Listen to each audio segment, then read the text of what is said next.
Yeah, it's gonna be a long one. So, yeah, I should probably explain what happened. So, the last few days they were exhausting for me. I was tired mentally. I had wanted to wait for more details about this first part of the story. So, I said I would make a big episode on Sunday. I never could because it was heavy winds out there. It was downpouring, so I couldn't really make the video without it drowning the audio. Then I was gonna make the episode on Monday, but I was dealing with some issues. My mouth was bruised a little bit, swollen, and it's calmed down greatly. So we're good on that. And now I decided to make a oversized deluxe edition episode 45. I would expect that this would have happened in episode 50, but we're going to cover several days, bordering on a week worth of news in one collective video. Uh, okay, this could be a long one because I got some things to say. So, Friday, that caused the delay. So, what was it? Zelina Vega was fired.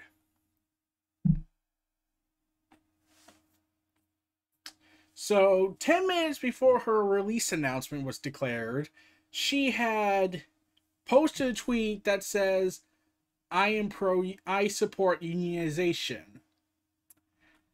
And WWE, 10 minutes later, revealed, oh, she's fired. We're releasing her from her contract. We wish her all the best in her future endeavors, even though we're clearly not going to be happy for her.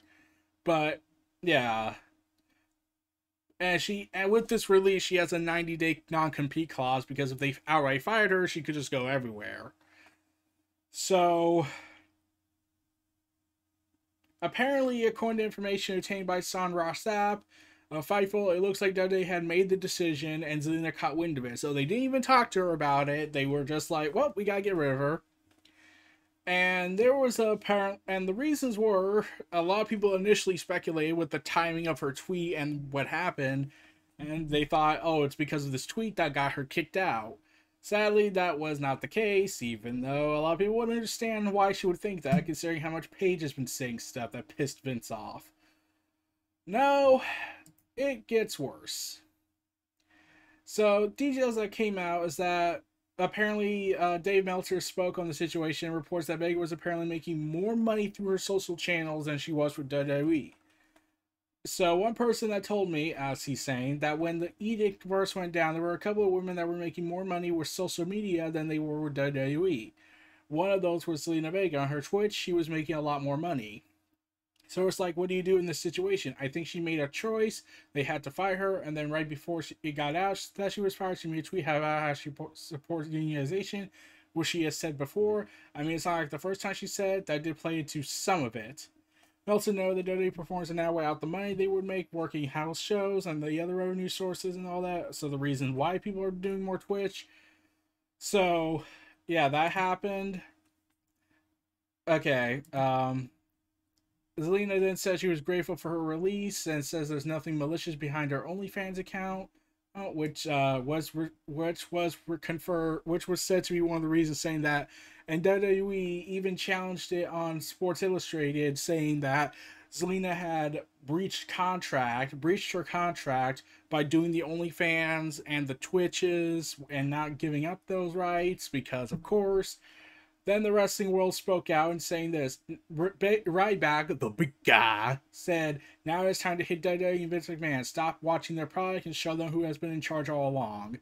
Renee says, we have all become very familiar with the talents and drive of Zelina Vega. Despite a pain in the ass setback, I have no doubt she will wind up doing something incredible in the matter of time.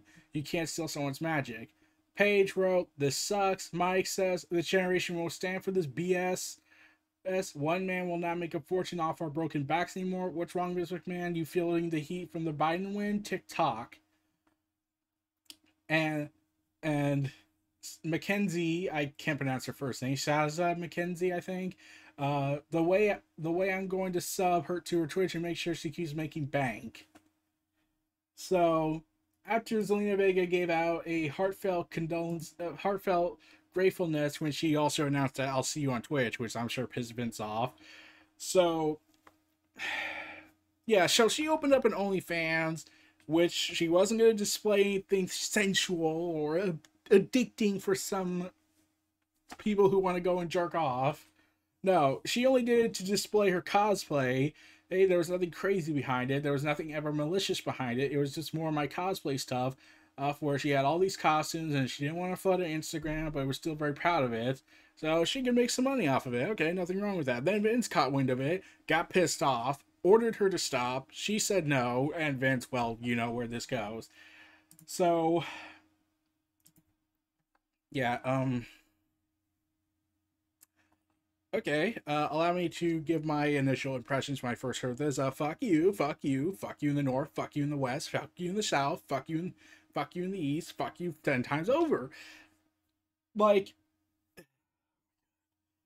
Vince really hates us. He hates the talent, he hates the fans, and he could give two shits about it.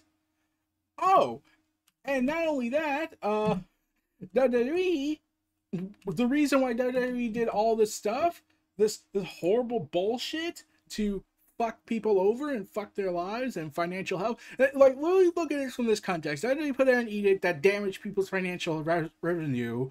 What was Zelina Vega doing other than being a valet for Andrade Cien Almas and Angel Garza? After that, she fought Asuka. Then they were like, let's put it on the pre-show. Let's not really care. And they were high on her for a time, but then they like gave up because it's Vince.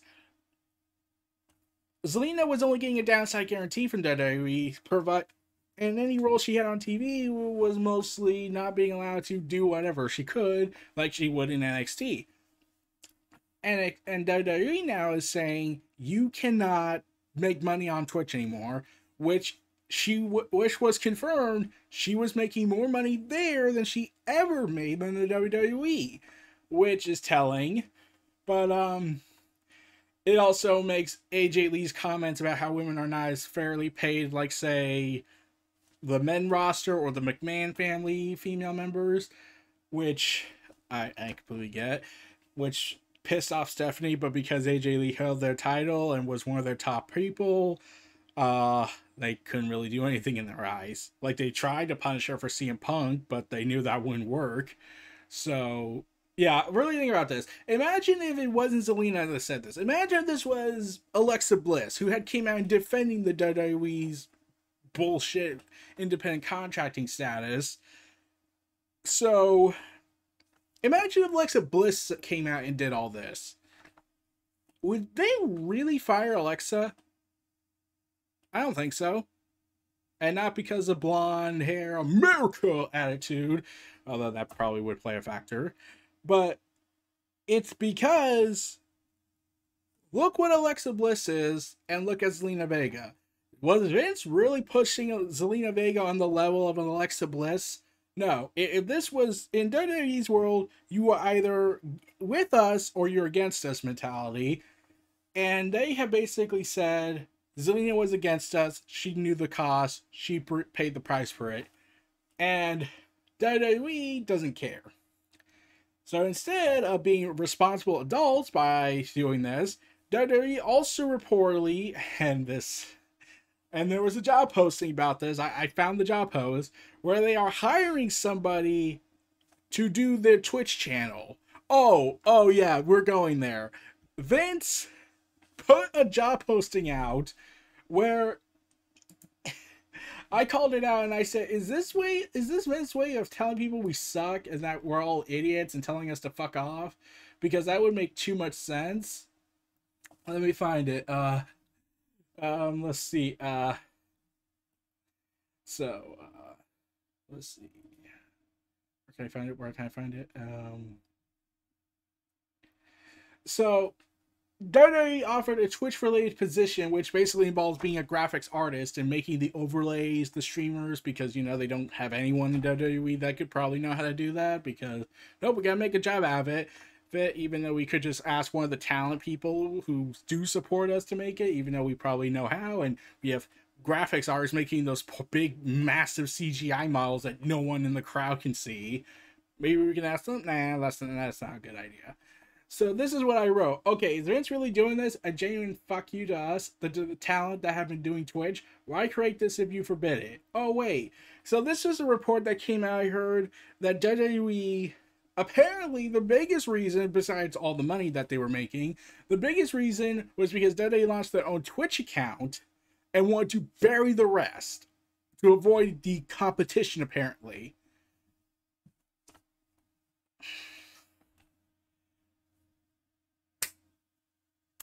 Let the fucking ignorance commence. And yet people are siding with Vince and whatnot. And then I wrote, oh, Black's got most likely be pissed off at this point. Like he just essentially was told by Vince, hey, Black, I mean, like, you're not Black, but your name is Black, so I clearly can't tell the difference because I'm a massive idiot. I fired your wife. Is that cool? Because she made an opinion and went against my edict and my power. She defied me, so I terminated her contract. But she's still not going to wrestle for 90 days. We're cool, right? And I just posted a gif of Aleister Black assaulting Seth Rollins in comedic fashion as a way to describe what Vince is probably thinking. That gif where Aleister Black jumps on Seth and tackles him to the ground. Ironically, that's when Seth Rollins was doing his promo about how they need to understand that what I am doing is for the greater good of the WWE bullshit. Which I was like, okay, I could slap that promo and give it to Vince, and Aleister Black could do the same thing. I could just Photoshop Vince's head on Seth Rollins' face because this is clearly Seth Rollins' propaganda speech for Vince's name. So yeah, he reportedly, according to WrestleVotes, that Aleister Black did recently request to move back to NXT, but was denied, dissension amongst the parties involved. So yeah, he's screwed. He's probably going to get slammed into tables. Andrew Yang commented and said, I haven't forgotten you. So he hasn't forgotten Vince by a long shot now that Biden's won. And then when I heard about the breach of contract part, I just wrote, anyone with half of their brain knows that the terms and conditions of what Vince sent out were unreasonable when you're not offering full employment benefits as an exchange. As Zelina was making more on Twitch than WWE, would have been devastating financially. So, yeah, and a lot of people in my clique and Twitter usually agree that, yeah, this was bullshit. Oh, man. Really, Vince, it just had to stop one way. You could have done this. I do not want you using your characters on Twitch. You're doing third-party stuff. You're for me. But I don't want you using your characters on Twitch. There. And if you really feel like you need to earn money out of it, just make a licensing cut. If the wrestler uses your trademarks, then ask for a cut out of it. There. That's all we had to do. But no, Vince wants to take it one step further, blow its head off, and then go ahead and act like this is a puppet. Like... Oh God, what the hell, man? What the hell? I mean, I don't get this logic that Vince went with. Like, the continuing notion that WWE is the place to be still is bad for me. It's like if I could meet myself when I was a kid who wanted to be a wrestler. And then I just moved on with my life. I would have told them, kid, I think you should stop watching. You're gonna really regret it one day, being a fan of their product and everything, because they're gonna go and suck. They're gonna go ahead and ruin their accounts. They're gonna ruin everyone's lives. Best you don't support them. So yeah, and long and behold, the genesis of what WWE is doing. In fact, I'm pretty much that guy, the Joker from Telltale Games as Batman, where he tells Batman, and because of you, I believed in you. Like I never believed in anything. Sort of like that, so... yeah. So yeah, I'm naturally pissed as always, so, yeah, I'm disappointed. I'm pissed. I want accountability to be given to WWE. I don't know if that's going to happen with Andrew Yang, but we'll have to see. I'm just disgusted all around. And the worst part is, the story doesn't end.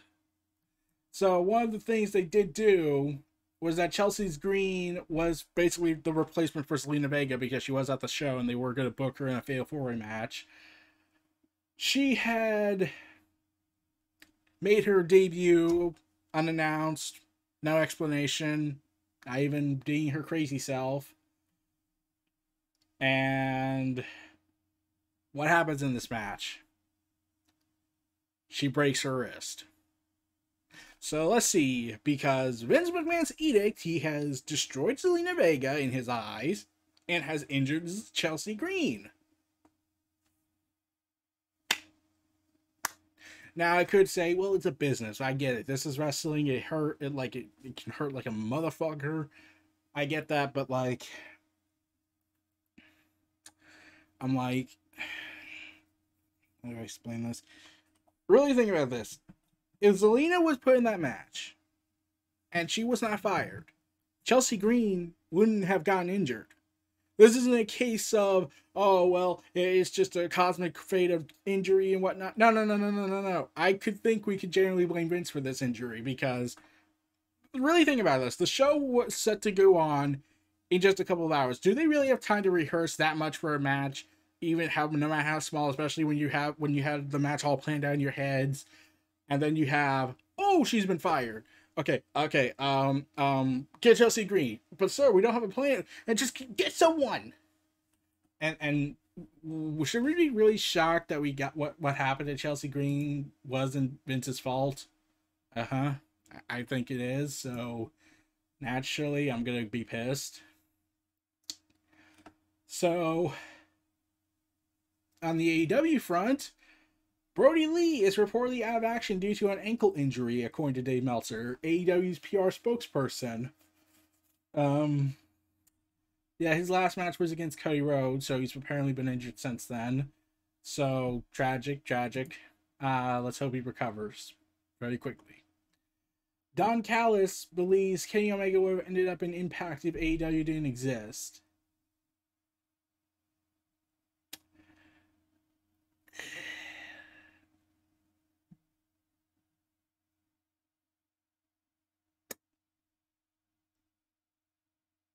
Okay, I know that Don Callis is a buddy of Kenny Omega, and he was a commentator in New Japan for him and helped make Omega Chris Jericho a reality at Wrestle Kingdom, which is awesome.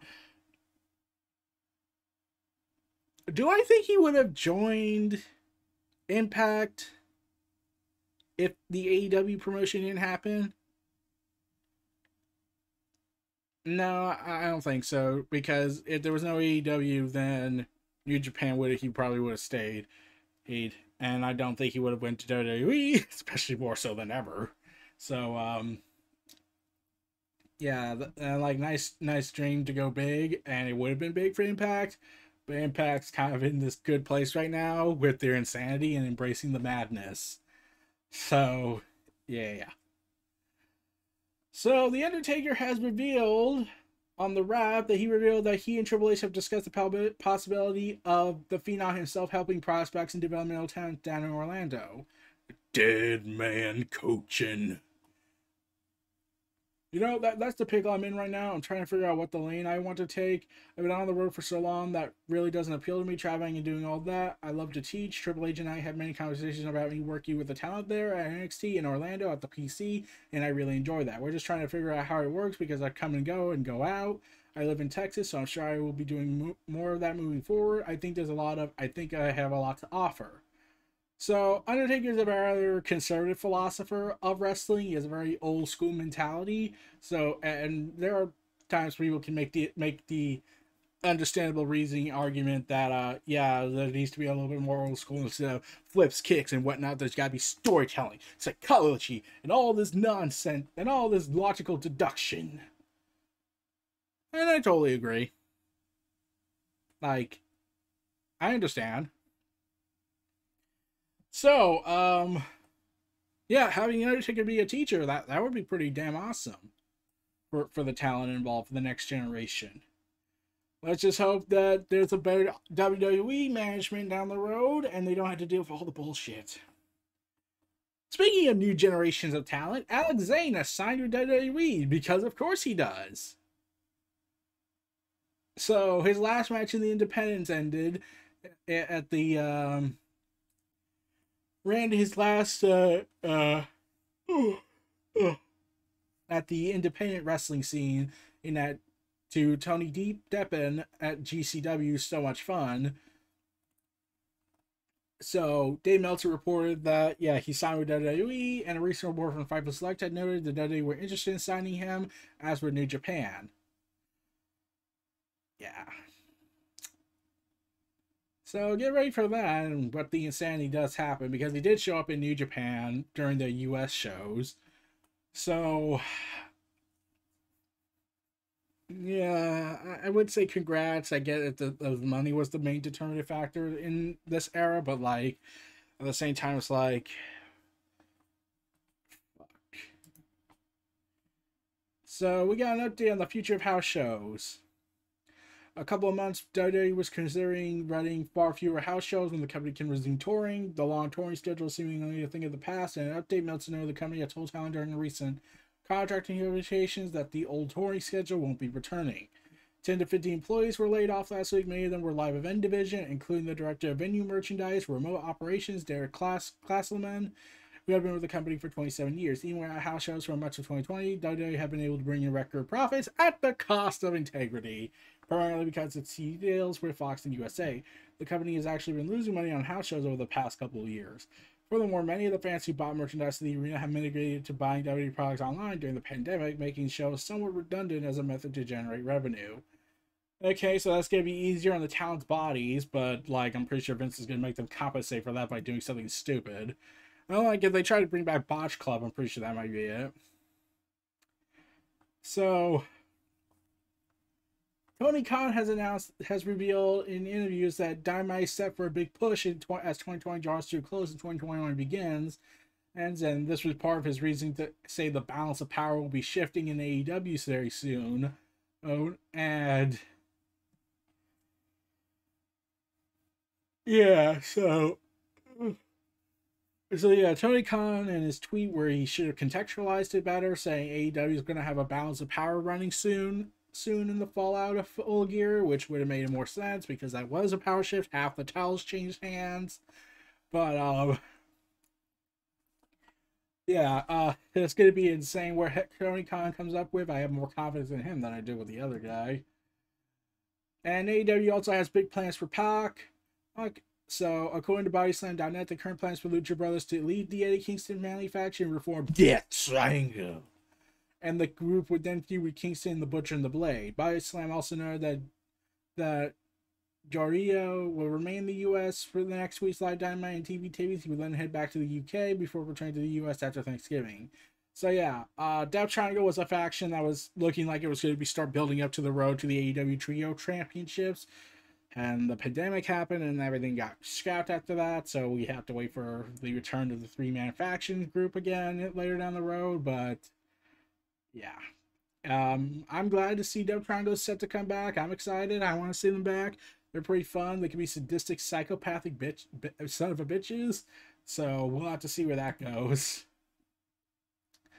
Kenny Omega, and the reason for AEW's world title being at Hangman and Kenny Omega has been revealed that Tony Khan wanted to start something real big to start AEW's December January TV run. Khan previously noted the young promotion will be holding a special edition called Beach Break. And he says, I actually checked with Tony Khan. Not checked, but he just wants to do it on television. He wanted something real big to kick out December and January. I guess he's got ideas for December and January.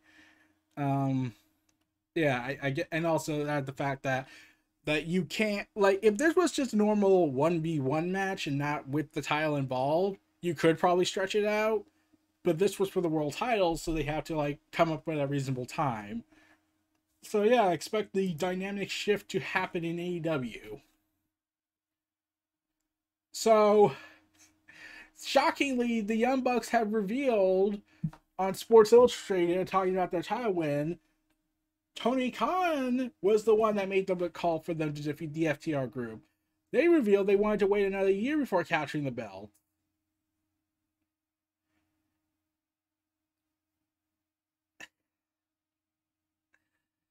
Oh man. Oh man. Yeah, Tony Khan was the one that made the call. So before anyone says the egotistical Young Bucks are existing, think for a moment. They just flat out admitted we wanted to actually wait for another year. Yeah, we were content to wait for 2.5 years, despite all the variables involved. But we were content with that, especially since one of them is dealing with a potential injury and they're not getting it checked out.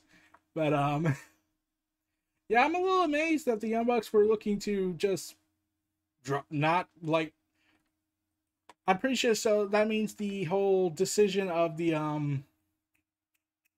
the whole if we lose, we never win the title again. We'll never challenge for the titles again.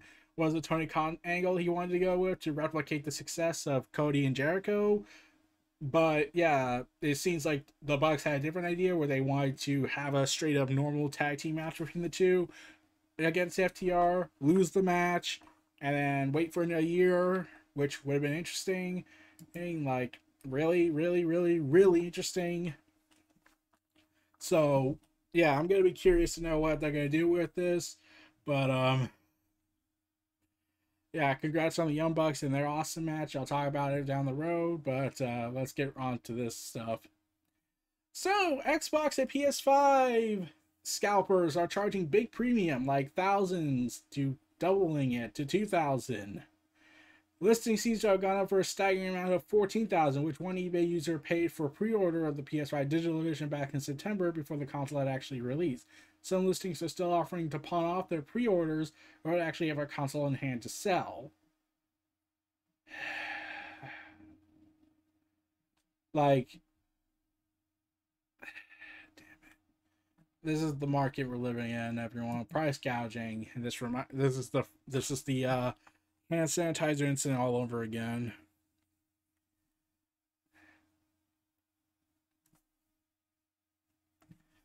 Sega is considering more Atlas ports, remasters, and remakes. After Persona 5's Golden PC export exceeded Sega's expectations, the company is ready to bring more Atlas games to the wider audience. And so, Sega may be out of the Japanese arcade business, sadly, but it still has plans to expand its audience around the world. Oi!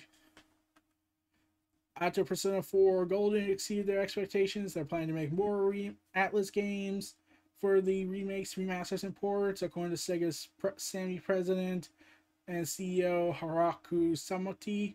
I butchered that name wrong, probably. I am sorry. And if you like accept my apology, arigato. I'm pretty sure I failed miserably. I'll shut up now.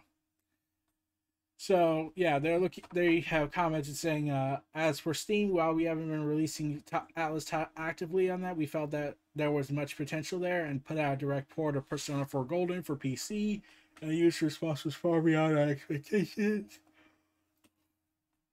That being said, we hope to release Atlas catalog titles across various platforms, whether that's direct ports or in the form of remasters or remakes.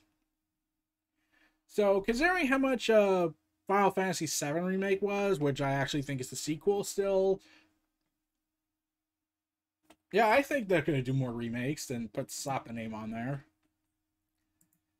PS5 Simulation is the perfect game for anyone who hasn't got their new console yet.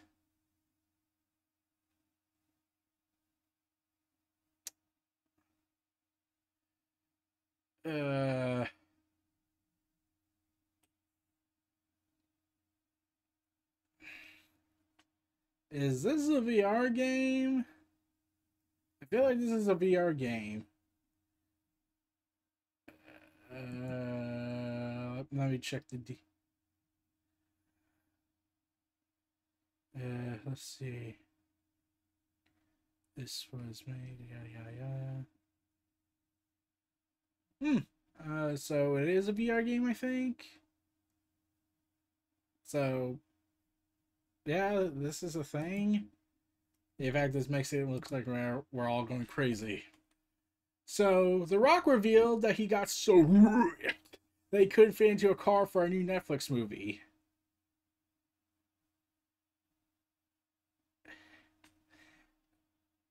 And then he says this, and guess who's too big to fit in yet another sports car? Now we have to change the entire shot sequence around.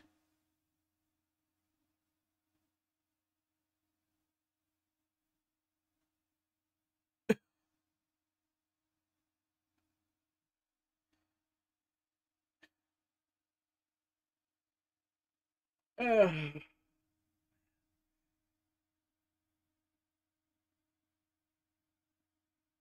oh god. Oh. Oh man.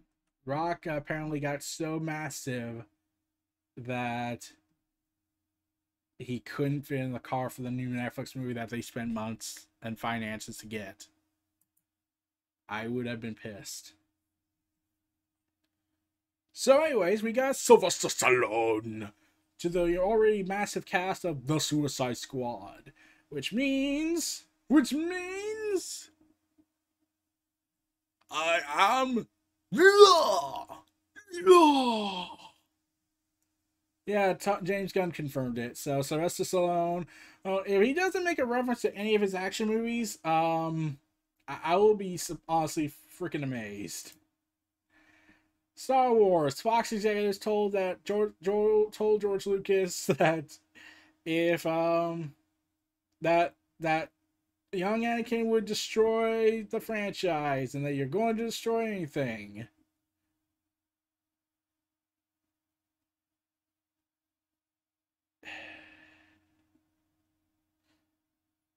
So yeah, George Lucas was apparently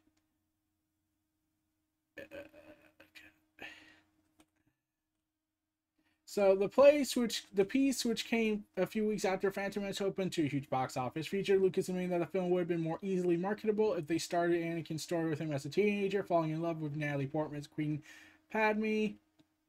I kept it as it was originally intended. You can't play too much to marketplace. It's the same thing with the fans. The fans' expectations has gotten way high, and they wanted a film that was going to change their lives and be the second coming. You know, I can't do that. It's just a movie, and I can't say now I gotta market it to a whole different audience. And I tell the story.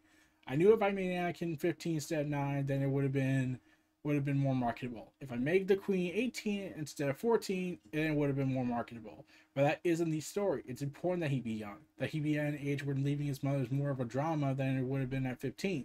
So you just have to do what's right for the movie, not what's right for the market. And Lucas said that Fox executives told him, "You're going to destroy the franchise. You're going to destroy everything." He also recalled telling others at Lucasfilm that he was making a movie that nobody wants to see. Oh dear. So yeah, George Lucas. I mean, it's his vision, it's his story, and honestly, here's the thing: I like the Phantom Menace. I like it more than Attack of the Clones, but that's a different matter. Here's the thing: you could disagree with Lucas's story choices, but at the same time, it's at least it's his movie. Whereas you got Disney coming in and say you can't do this, you can't do that, you can't do this, you can't do that. That's too controversial for us. That's too challenging. That's too interesting of a route. We can't do this. You can't do anything. So yeah. Considering what happened to little Annie, the actor who played young Anakin. Yeah, considering where that ended, I'm pretty sure George Lucas probably does regret it to some extent. But who knows? For the PS5's DualSense is now supported in Stream Client Beta. However, the support for haptic feedback and adaptive triggers have not yet been added. Okay. Don't care. So Zack Snyder imagines his longtime collaborator Carla Gugino would be perfect as Catwoman. Yeah, but Zack Snyder himself is crafting a plan for Justice 2 and all that. But where he also used the idea of the actress as Catwoman and saying that she would be perfect as Selina Kyle opposite to Ben Affleck's Bruce Wayne, noted that she was a solid fit for the role and then started remunerating on the part. There's a flashback to 10 years ago with Batman and Catwoman thing, and then he had to arrest her. I don't know what happened, or he had let her go and it tweaked him. And now, who knows what she's doing now? She's running some sort of international antiquities or something. He needs to retire, and they find each other. Yeah, I do think Carla is yeah, she is good. So she's also been in Watchmen and Sucker Punch, while also providing the voice of the Kryptonian ship computer in Man of Steel and Batman v Superman. So will that lead to a scene where Catwoman gets let's see what she played in the role. She played, who she played in Watchmen? Oh, she played Silk Spectre. Got it. Okay. Also, Disney continues to destroy our childhoods. We have a 2002 live action plan and of the 2002 classic Leo and Stitch. So Disney is apparently saying that John Michu, I'm pretty sure I butchered that name wrong, may direct a live action reboot with that it will be a Leo and Stitch will be live action CGI hybrid and filmed in Hawaii, which is also where the movie took place. It is reported that the time that the original voice actor that at that time earlier this year that Chris Sanders, the voice of Stitch, was expected to reprise his role in the film. Okay, then it's not a reboot. It's just a remastering, but more shittier. And there's a green light sequel for Mulan, and everyone hated that. But because it made money, therefore it counts. And according to the Xbox S and Series S, more new consoles sold this Xbox launch than any other. 70% of the owners have Game Pass. I can attest to that. And plus, with the offers they're giving, of course people would want it. Assassin's Creed Valhalla main location is a huge historical coincidence. Ravenstrout, the Viking settlement the players build and customize in Assassin's Creed Valhalla, is a fictional place invented by the Ubisoft writers, except it isn't fictional at all. It is an actual place in England, and the developers had no idea until a few months before the game launched. Wow. So they said, we chose the name Ravenstrout because of Ivor's clan, and it was the Raven clan, and throat means farmland, and we set the settlement in the middle of Mercia, so it was certainly located on the map, explained the Assassin's Creed writer, Valhalla's narrative director, in a thread. The real place, meanwhile, is a village in Northamptonshire. It may not have been originated as a Viking settlement, but it's a position just slightly south of Cordoue. It is pretty much in the middle of England. We had no idea that there was a real Ravenstrout in exactly this location in real life until a few months ago. Granted, there is no river running by the real one, but a lot can happen in 1,000 years. River change courses. And it's an absurd coincidence, and one that certainly has amused Reddit users who brought the topic up. However, this village isn't the only place called that in England. Type the name in Wikipedia and you'll easily find it. It's also direct west of West Yorkshire, an area in Pittsburgh, and a historic manor in North Yorkshire. None of these appear to be Viking assassin settlements established by Ivor, however, though. So, wait, you mean to tell me Ubisoft couldn't just type in the name and was like, convenient. And then they went with the route that, it probably had waters and oceans. The world changes every thousands of years. Okay, convenient excuse, but the very fact that this place exists probably will be like, I'm pretty sure those who were like saying this is historical inaccuracy, this is an insult. Like the Battlefield incident, I'm getting that reminder. However, it's more like this is a game where there's an Assassin's Creed and a Templar Order that never died, operating in secret societies bent on destroying the world or conquering it or liberating it, but how they also operate on the philosophy of too much order versus too much freedom and leading to horrendous disasters. While another solar explosion of death will occur. By the way, New War 1 and 2 is being remastered for PS5 announced, plus PC release. Also, speaking of that campaign, so I read one of the emails where they do mention COVID. Yeah, so what Ubisoft just essentially said, the plot in this is potentially involving another coronal mass ejection or a solar-related catastrophe for the Earth for the second time in 5 years, in 8 years, is going to happen in the year 2020.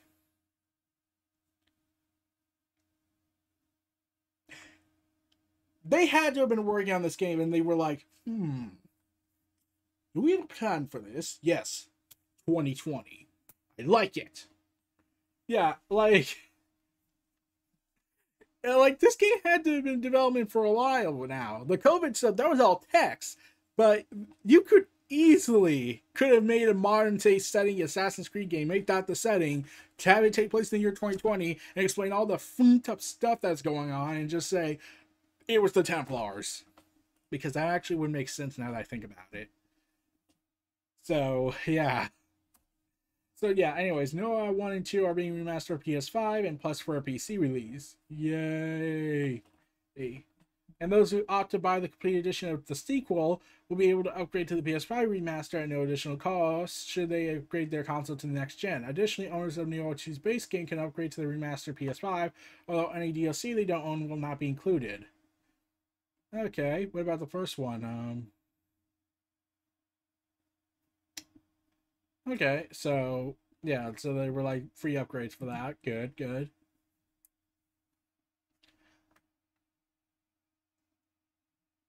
Okay, so he makes a very Christopher Nolan. We all love Christopher Nolan, great director, whatnot. Has great movies under his belt. Makes a weird opinion that I am royally confused about. Christopher Nolan doesn't think not being able to hear his movies is a big deal. Um, it kind of does. In fact, isn't that one of your reasonings for storytelling? A lot of talk.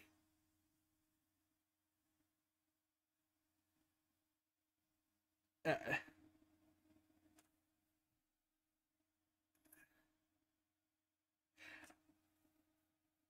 I'm like, how does that work? How does that work?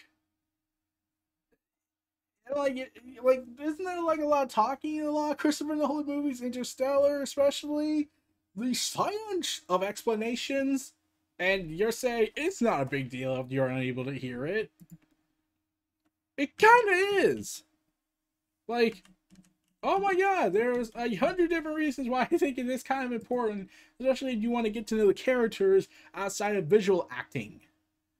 It's just, this is just weird takes. Just weird.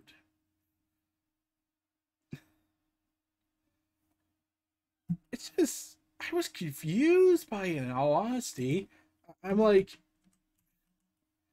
how does that logic work, honestly? I don't know how that logic works. I'm trying to rationalize myself with it, but I can't get a thing about it.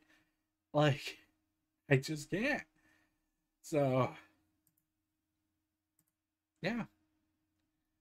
So, PS5 is suffering from download queue bug. The bug, which has been suffered by at least 3 members of the IGN staff, amongst many reports popping up, appears to occur when a product is first set to download. The bug can then seemingly take two forms, either listing the game as queued for download, or as having suffered a download error. Both will prompt you to check the downloads menu, which then shows nothing. I mean, like, it's probably worse. The corrupted files and whatnot, that could be worse. So, 13 remake developer accepts a legitimate criticism for technical issues. With the whole 17 years between the remake and the original, a change of graphic is probably to be expected. However, fans promptly took to social media to complain about how the remake looks, and the developer has taken it to the chin. Unfortunately, players' expectations have not been met by the launch version, and we hear loud and clear the legitimate criticism and disappointment. First and foremost, we would like to offer our sincere apologies for the team's technical issues. In its present state, 13 does not meet our quality standards, and we fully understand players' frustration. The pandemic has impacted the game's production on many levels. Pivoting to home working routines has added unexpected delays in the development schedule and the QA process. We hope we will be able to provide a day one patch fixing all the issues, but the development of this update is taking more time than it should.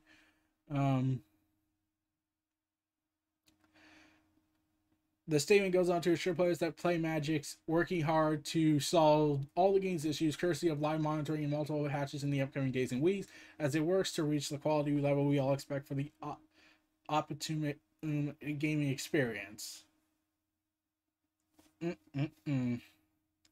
Sad.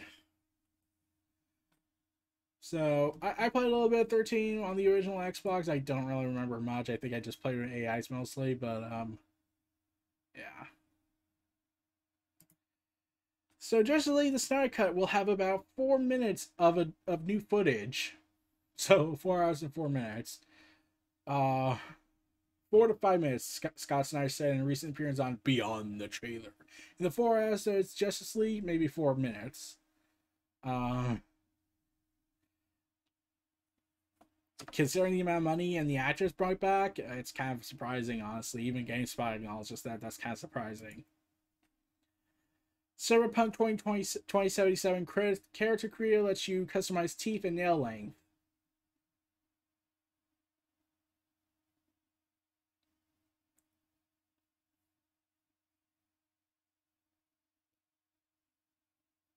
Okay. So,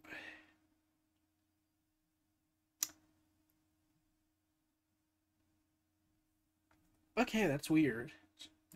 Weird detail. Also, those who were fans of Darkwing Duck, it's a reboot in the works at Disney Plus from Seth Rogen and Evan Goldberg. Reboots! They are Variety reports that the reboot doesn't currently have a writer attached, and other details about the cast of stars are been kept under wraps. That said, longtime collaborators Seth Rogen and Evan Goldberg are reportedly teaming up with James Waver and Alex McTay to tackle Darkwing Duck's reboot as executive producers under the Point Grey Pictures production banner. So they talk about the old series and whatnot. It's also, I think it's going to say in that same DuckTales woohoo reboot that they're doing, which did have him show up. So, yeah. Let's hope it's good. Thor, Love and Thunder will bring back Chris Pratt as Star-Lord. My God. Which means Chris Pratt, Star-Lord. Star-Lord, the Thunder God Thor, one-on-one for Asgardians of the Galaxy. Yeah. Yeah, so clearly there's going to be a war between Star-Lord. That's clearly the plot. Star-Lord versus Thunder God Thor in brutal mortal combat for the role of leader of the Guardians or Asgardians of the Galaxy. My God, what have they done? So anyways, there's now teasing more information coming out. Screenshot images came out suggesting there's a second Outer Worlds DLC on the way. Outer Worlds is fun. Get it. So there's a new Zack Snyder's Justice League reveal coming for an anniversary, teases cinematographer. So, and this was hinted at another reveal coming on November 13th, which was today, which did happen. But yeah, Zack Snyder's having fun. New Doctor Strange from Marvel coming in 2021. My God. So, the most recent Mark Waid Doctor Strange book came to a bit of an abrupt end, and lockdown probably didn't help. A very beautiful book by Kev Walker and Jesse Says, doing some very fun things. It does feel like it must have been hell for Marvel to produce. But with Mephisto being set up as the biggest bad ever in the Marvel Universe, another Doctor Strange movie coming out in 2022, and guest starring in Spider-Man in 2021 as well, you just know that there will be another Doctor Strange book coming along, lickety split. Bleeding Cool understands that there have been a few competitive bids from different creators for a new Doctor Strange book from some prominent writers, including Matt Rosenberg and Gary Duggan, which would be handy as Savage Avengers, also starring Doctor Strange, doesn't get a third year. But look forward to Marvel giving Doctor Strange a big spotlight as well before the new movies. Could it be related to Mephisto's machinations? Especially since they've been teasing that now Doctor Strange is aware of Spider-Man making a deal with the devil. Oh, man. So, good luck with that. So, in what was going to be the shocking moment up until the big firing of Zelina Vega, the biggest shocking moment of Friday was Jeff Johns and Gary Frank's new comic, Geiger. A brand new original owned comic. Like, this is a creator owned book. Yeah. Yeah, and plus it's Jeff Johns. He could do no wrong with DC, right? He's gonna publish it. He's gonna have a new imprint for creative owned stuff. Yeah, that's gonna be awesome. Nope, he's gonna work with Image in April. What? No, go back. Jeff Johns, like the guy who did a lot of stuff for DC for over 20 years, is going to work for Image on a original non-superhero book.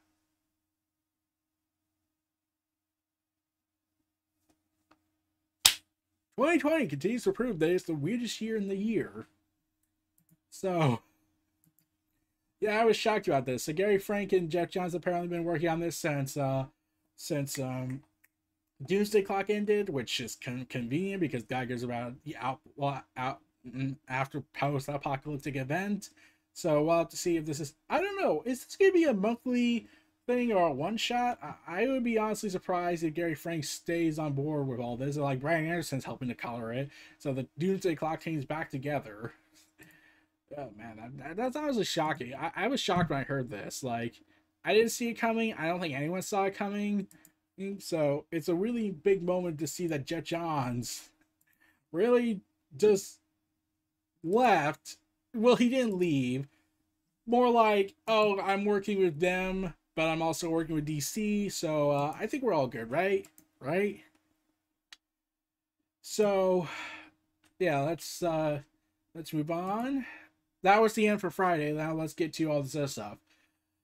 There is a note about why Bruce Picard is being allowed to continue third-party projects, because Vince is a because he kisses up to Vince. The fact has been brought by some talents backstage, according to Dave Meltzer. Meltzer noted that before signing a contract, Picard made it clear that he wanted to keep his podcast going. Vince reportedly agreed as long as Picard does not discuss current day product.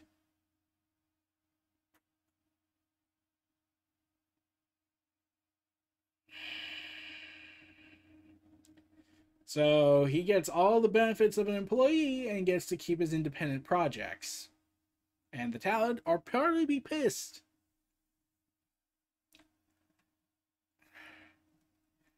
So he's not allowed to talk about any current WWE stuff.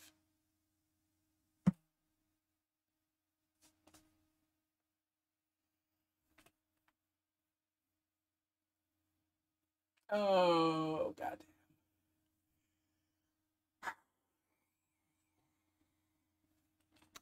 Yeah. If I was one of the talent, I'd be pissed too. In fact, I probably would have quit. WrestleVotes also reveals that The Fiend Bray Wyatt may have a big role at WrestleMania. So remember how it was reported that Randy Orton was going to be fighting for the WWE Championship against Edge at WrestleMania? Well, considering what happened on on Raw this week, and add that, well, they could still change it. It's looking like WWE is now considering Bray Wyatt versus Edge for WrestleMania. The Fiend. Okay, that's gonna be interesting. Like, The Fiend has no vengeance against Edge, as far as I recall. So, yeah, that's gonna be a fun thing. So, yeah, I don't know if I should do this. Like, there's an interview about this comment about Batman 3 Jokers. I'll probably save that for another video. But Tom King, however, on his Batman Catwoman stuff, he wants his series to be basically his version, his story without compromise. He wants it to be considered like in the same discussion as his Dark Knight Returns, as Frank Miller's Dark Knight Returns era, saying it's a story without compromise. It's not going to be as good as Dark Knight Returns. You can't get that to that place. That's like Infinity, and you tried. But when I talked to Frank about that, he said, I wanted to be free. I wanted to tell my story. This feels like, to me, just as everything I wanted a Batman story to be. And that way it feels ambitious. So, yeah, oh, man. So, it's going to be interesting. Yeah, it's gonna be interesting how this series goes for him. I hope it's really good. So, Jeff Jones confirms that he and Jason Fabik have discussed plans for potential follow-up to their acclaimed miniseries Three Jokers. So, I won't reveal the spoilers, but while they have not definitely confirmed a sequel, they have said, while keeping the details under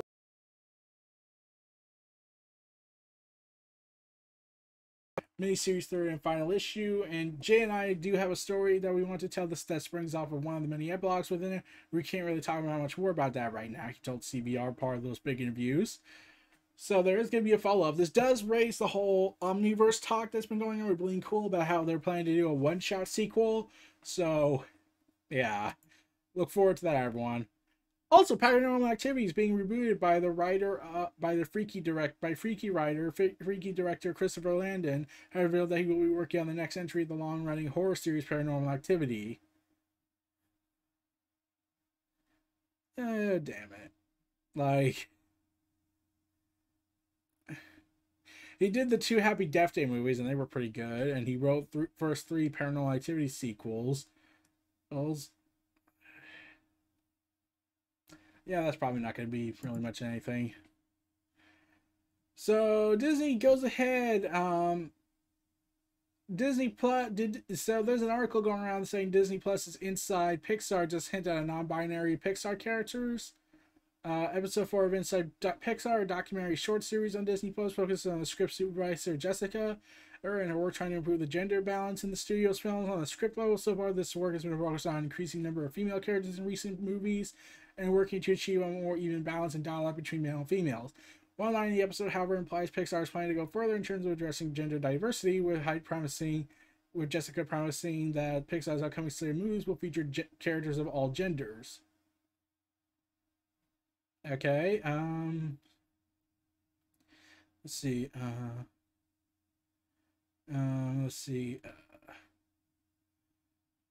so some have interpreted Riley, the protagonist from Inside Out, as potentially non-binary due to being the only character in the movie shown with both male and female emotions inside her head, while other characters are shown with either all male or all female. The director told the reason behind the gender balance of the emotions was a combination of narrative economy and the idea of kids' identities are more fluid in general. So, yeah, there's that. Okay, I'm all for representation. I get this fight. I get the fight. But I'm like, can we get a good story though? Can we make good stories? Not just use the fight for equality thing as the gimmick to sell the movie.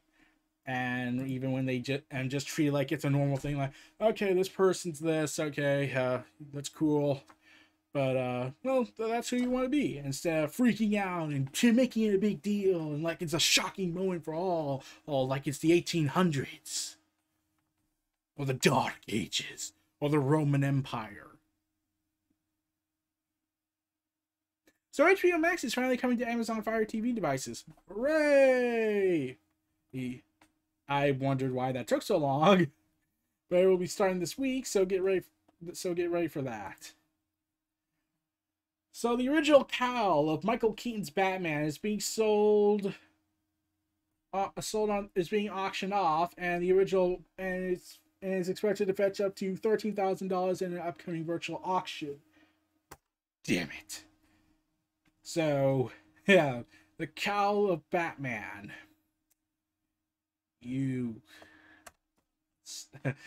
Man, $13,000. I don't even have that money, and I probably would do a lot more differently than just buy a cowl for a costume.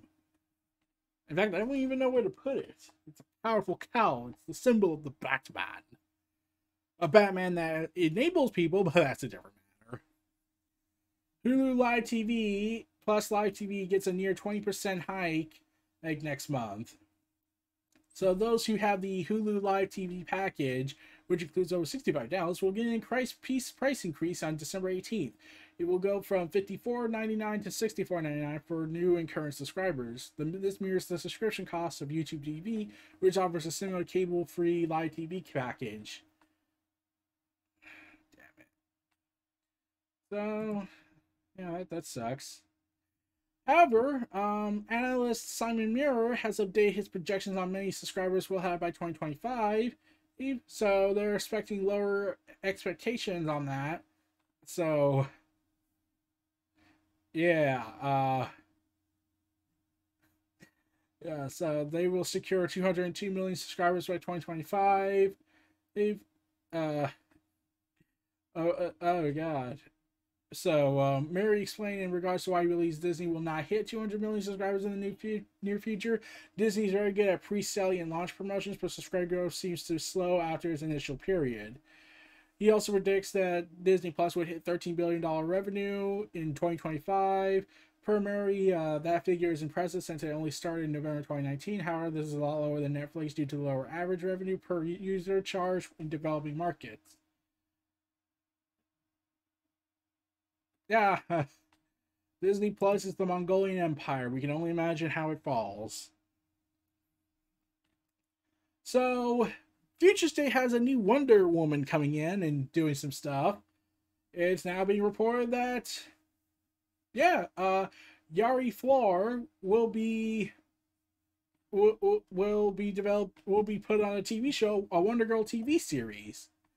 Wonder Girl will join the existing DC shows on the CW and whatnot. So Yari Floor is the new Wonder Woman in the upcoming Future State series. Floor is an Amazonian warrior and a Brazilian river god who takes up the mantle of Wonder Girl. Well, Diana is still around in the future as an immortal Wonder Woman in several comic series, but in the TV show they're planning, the series is notable for both starring the first Latina superhero and is also based on a character who hasn't officially debuted in comics yet. Oh man, I get the feeling this is getting pissing people off because, I mean, like, we have Superman, but we don't have the other two members of the Trinity. We don't have a Wonder Woman. We don't have a Batman. Batman disappeared after he apparently killed the Joker in Batwoman because we gotta push Batwoman as the best Batman of them all, damn it. For reasons, I don't know. Like, there could have been like 100 different explanations. You could have went with Batman in the CW universe, but, nope, we gotta say he killed the Joker. In fact, that raises the question, where's Nightwing? Where's Robins? Where's any of them? Where's Cassandra Cain? Where's Spoiler? Okay, I'm going to probably think too deep on this.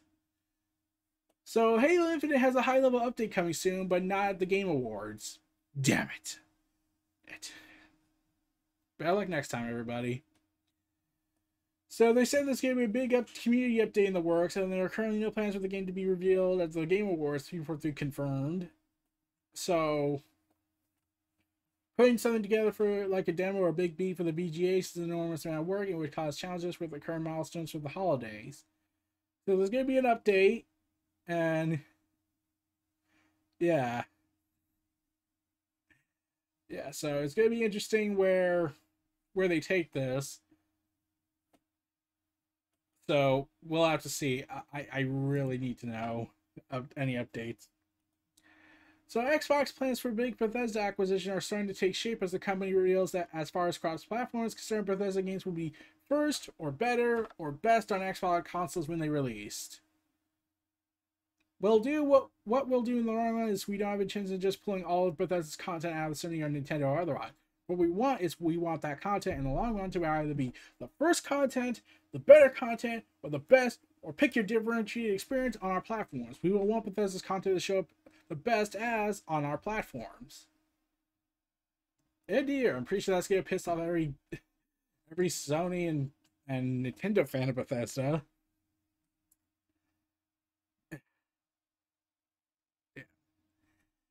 PS5 doesn't have a quick resume, but activity cards may offer a workaround. When discussing the PS5 and what can do better than the other, there's one feature that is absent on the Sony's console where Microsoft has the quick zoom, the ability to hop between games without fully exiting them, but the PS5 activity cards may be the best thing, next best thing for getting you into games faster than ever before on a PlayStation console. So, we've known since their introduction that these new cards would allow you to jump into between parts of a game nearly instantaneously. But as noted in the now viral tweet by AP99, specifically using the cards from the PS5 main UI offers a lot more flexibility in jumping specific points in various games. So yeah, they talk about these activity cards. I don't know much of the details, but yeah, these cards are apparently a solution or workaround to it. Okay. So Snyder Cut, Snyder Cut update. Justice League Zack Snyder wanted to release this cut as 2 movies. Instead, Zack Snyder's Justice League will be released as a 4-part event next year. So the studio had seen the director's cut, but even the director's cut of the movie was shorter than my cut. This is my cut of the movie. But there was a cut that I created that I said this is too much for the studio. The mandate was make the movie 2 hours long. I cannot show them a 4-hour version of the movie. If I show them the 4-hour version of the movie, I did have this idea. Oh, maybe we could just split it in half, make it a 2-hour movies. My first idea was like, you show 2 hours, and then there's like maybe a month, and then the next 2 hours come out. That was one of my ideas. Instead, it was agreed that the Snyder Cut Justice League will be released as a multi-part series, cut into television show-like chunks, with each being an hour long. Snyder admitted that the change in direction turned out to be the correct course, as he specifically structured the story as 6 chapters, which lent itself to the miniseries format. It is understood that all 4 parts will be released as single 4-hour episode movie, 4-hour movie sometime after the Snyder Cut of the Justice League debuts on the Warner Media streaming service. Despite its massive runtime, recently revealed that out of the 4 hours, there's probably only going to be about 4 to 5 minutes of the photography of the entire reshooting process. So, yeah, I'm excited for that. I really want to see how they do it. We'll see. Microsoft is expecting shortages on their Xbox Series consoles stores to continue in 2021. Yeah, and speaking at the Jefferies Interactive Entertainment Virtual Conference, Stewart, CFO, was asked about resupplying the series pre-orders sold out and explained that demand is huge right now, adding, frankly, gaming is just exploding. No, it really isn't. The only reason it's exploding is because everyone's locked in their homes, not able to do anything. Wow, succumbing to madness.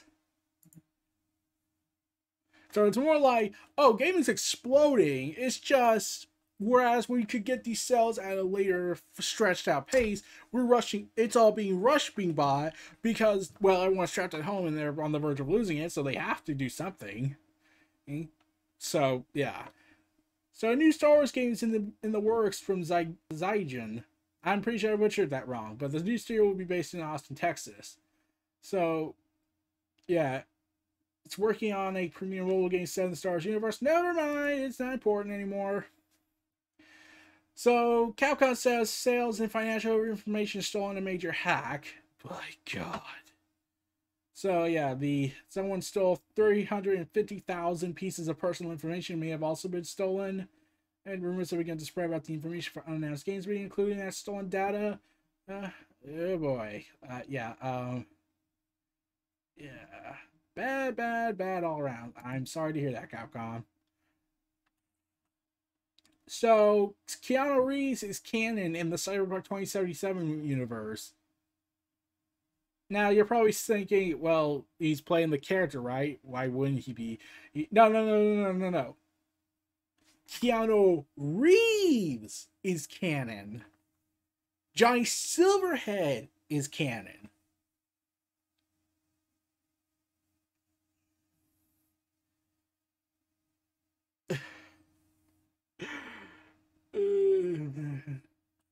So yeah, Keanu Reeves, the actor, exists in the canonical timeline that is the Cyberpunk universe. And if you're thinking, oh well, clearly that must mean that the guy's fake, that the Johnny Silverhand is, well, you know, taking on his appearance as a hologram. Mills' explanation is that Keanu was actually a little-known collapse-era actor who bore an uncanny resemblance to Johnny Silverhand. Mills says that Reeves was mistaken for Johnny Silverhand following Rocker Boy's disappearance. Yeah. So. Ooh, damn. So. Yeah, it turns out that Keanu Reeves... So there was a collapse era, it seems, that, you know, when Keanu Reeves was breathtaking for many. So, what can you do?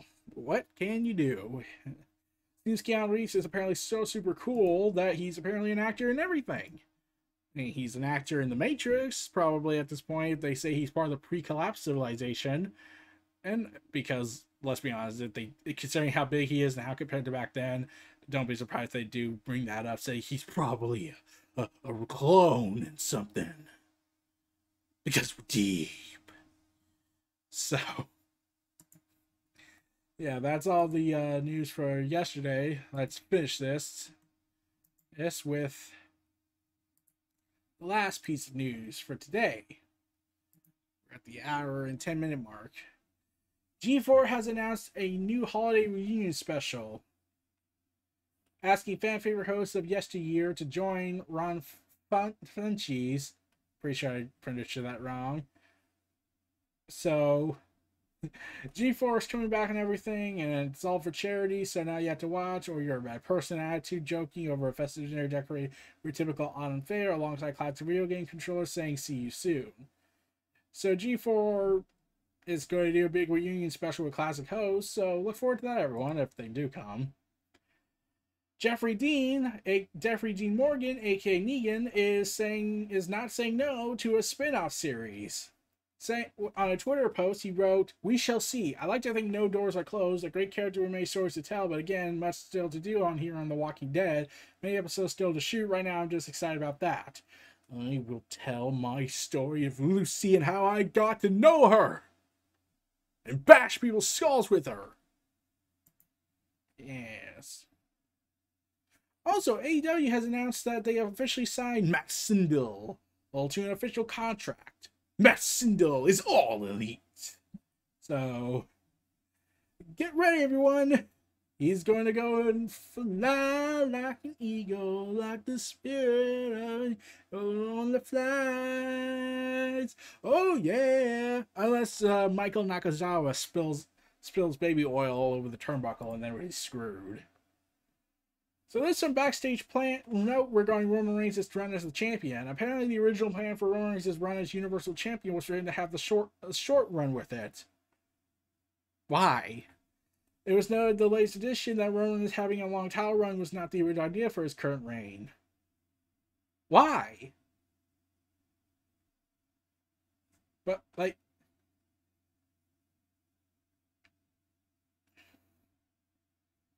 But why?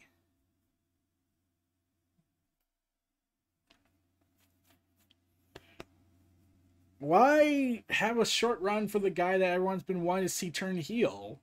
That's just weird. And I think they realize, oh my god, he's awesome. We gotta keep that title on him. We can build someone up. So, like I said, I'm hoping that they keep the title on him and have him fight The Rock if Hollywood will allow it. And then we will have greatness awaiting us. A stratosphere level star, finally taking it to the big screen, finally getting the chance to be a star in the mainstream appeal. And then the person who eventually topples Roman Reigns, probably at SummerSlam, will now only be the one that defeats the tyrant Mad King, the Mad Dog, but will be reborn. It will be a clever plan, which is why I don't think it will happen. Not just because of Hollywood insurance, but because Vince doesn't want Roman to leave, because that would be stupid in his eyes. It's not like he has a backup plan or anything. No, wait, he doesn't. He doesn't want to give Big E a chance yet. So former WWE Mae Young Classic competitor and current Shrine Tag Team Champion Marty Bella announced on Twitter this morning that she is no longer under contract with the NWA, saying, "Thank you, NWA, for giving me the opportunity to be part of this talented locker room and create some amazing moments. I met incredible people that I'm sure I'll see again. I'm no longer signed to the NWA, but I am not sure what's next for me, but I'm excited to find out." Well, in my philosophy, I'm just a simple wrestling fan. I'm sorry, Noah, but I think you should probably not go to the WWE. You will be enslaved. Also, it's been noted that not only have they considering The Fiend versus Edge now over Randy Orton and Edge, now there's another idea saying that they might actually do The Fiend versus Alexa Bliss, The Fiend and Alexa Bliss versus Edge and Beth Phoenix. By God, the madness. Madness! It was also noted that while these matches aren't likely to happen at this point, as Edge and Orton remains one of those plans for the main events of this writing, But due to, at this time, but then Orton. So we don't know what this means. If they plan means so there's no word yet on if this means they plan to put the WWE title on back on Orton after dropping to McIntyre on Raw, which will make it for the shortest reign in history I've ever seen since. I can't say it. It's too horrible. Okay, it's actually not really that long ago. But apparently, the Celtic Warrior and Drew McIntyre said the feud. So, the big news coming out of this week's Raw was that Drew McIntyre being WWE champion Orton for the title. That wasn't McIntyre's only involvement, however. He appeared earlier in a segment with Sheamus. During the segment, the Celtic Warrior presented the Chosen One with a chest including a sword and kilt. Sheamus later revealed during Raw Talk he did so in a bid to inspire McIntyre to victory against Orton, while also mentioning how close he was to Drew's mother, Angelia Galloway, who passed away due to cancer in 2012. The segment marked the third week in a row Drew and Sheamus interacted backstage. Dave Meltzer noted that these segments are likely going to lead to a feud between the pair. There was speculation that Sheamus could potentially kickstart the feud by causing his match, but WWE are apparently opting for a slow build approach. Yeah, I'm amazed by that. WWE is heavily emphasizing the fact that they are friends, and that would make for sense for Sheamus to turn on McIntyre in storyline, because, you know, we can't have friend versus friend. No, we gotta have one be a bitter jackass. McIntyre himself told Sports Illustrated earlier this year that he believed that his feud between the pair would make for a great on-screen feud. We were at the top feud in Europe when we both signed with WWE in 2007. We came to America together, wrestling for the championship wrestling together. We were both heavyweight champions there. The night I won the Intercontinental title, he won the heavyweight title. His career took off and mine took a downward spiral. We could include so many parts of our past in the feud that have never been featured on television. But WWE does not care about continuity, or else Retribution would have been one of the best stories ever told, with all their past history of all the bitter NXT wrestlers. So, yeah. So, with all the departing staff members and whatnot, yeah, apparently everything's going to be finalized heading into February, it seems, according to the staff's firing. So, yeah. Yep. Jolie Jones's Wonder Girl continuing DC Omniverse stories in 2021, Bleak reports.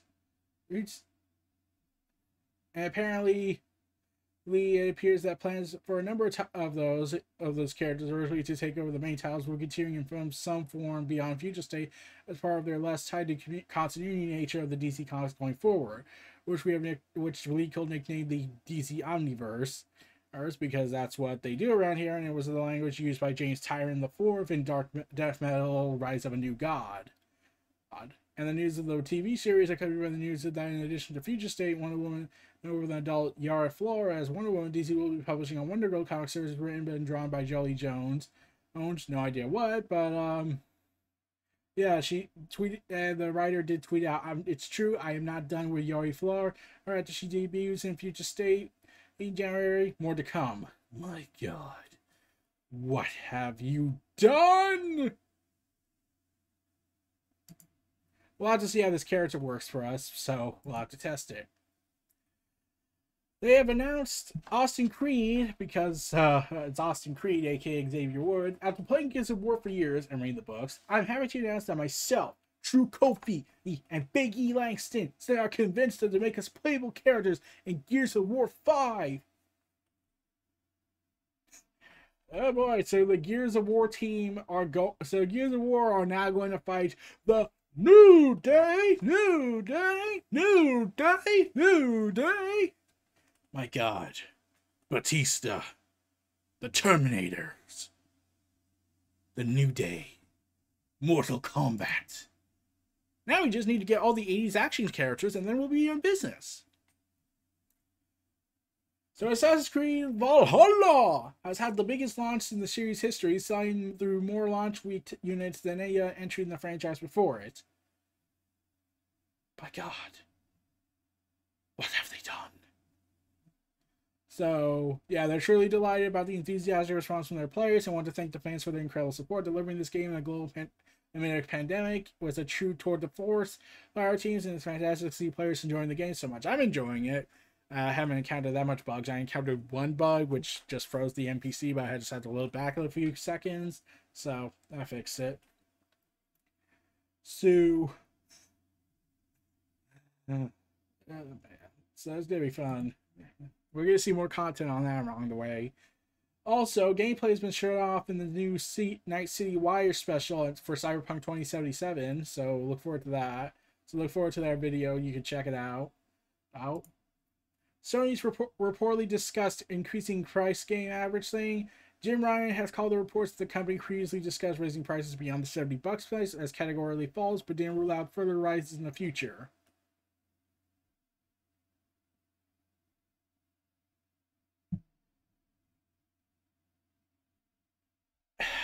So basically you said, oh, we didn't have discussions about it, but we're totally having discussions about it. Right? That makes sense, right?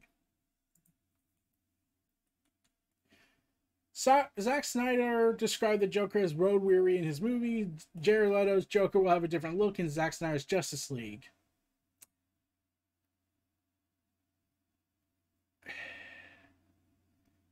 But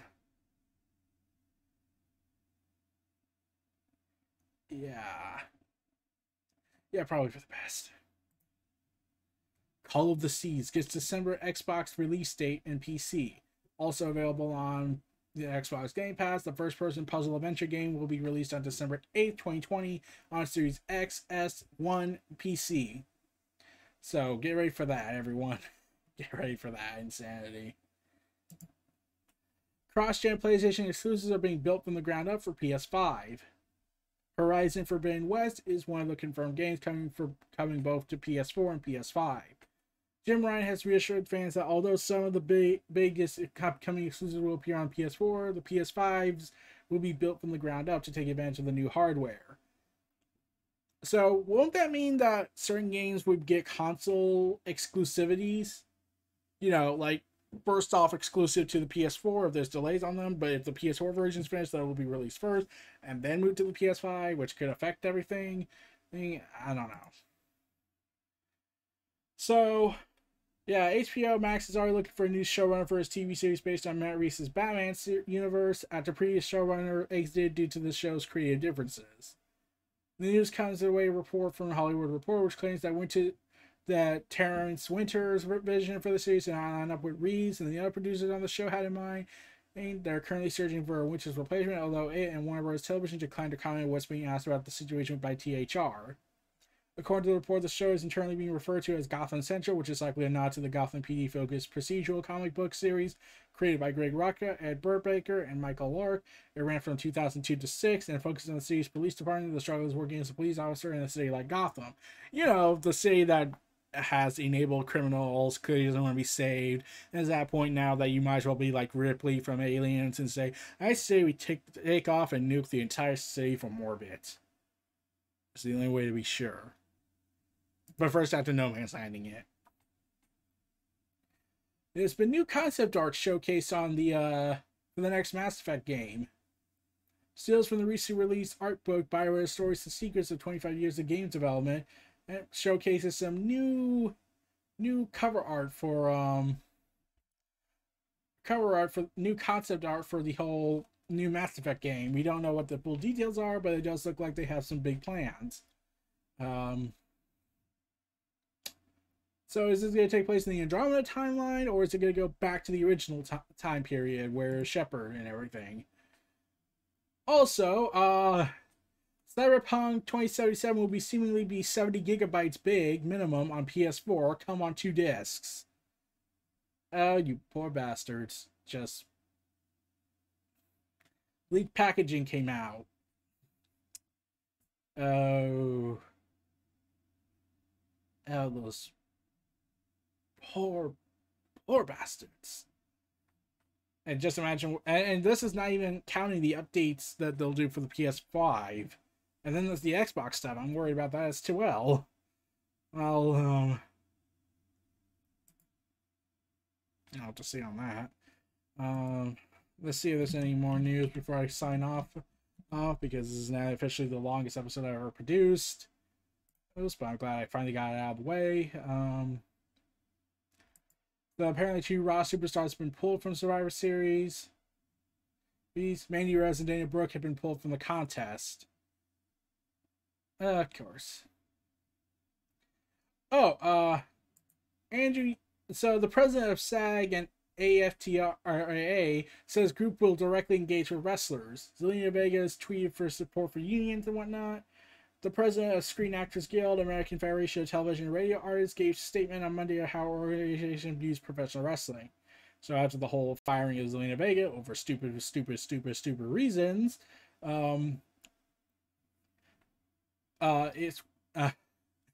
this was the statement. Wrestling is as much about media as it is sports, and we are directly engaged with members of the profession to help find ways to protect themselves.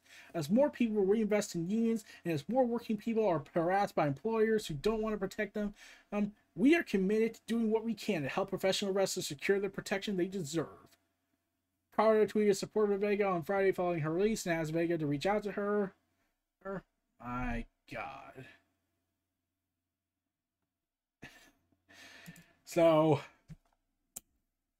we'll have to see where that goes, but I'm pretty sure all hell's about to break loose, especially with Andrew Yang. And if he becomes Secretary of Labor in Biden's new administration, well, so we'll have to see. So, this was the longest episode. We're clocking in almost at 30 minutes. My comics will be coming in either tomorrow or Thursday. We'll have to see that, and then I'll showcase the comics I got this week, especially a very out-of-print book I found, which shocked me that they had it. So, shout out to Third Eye! Yay! So, I'm feeling quite smug.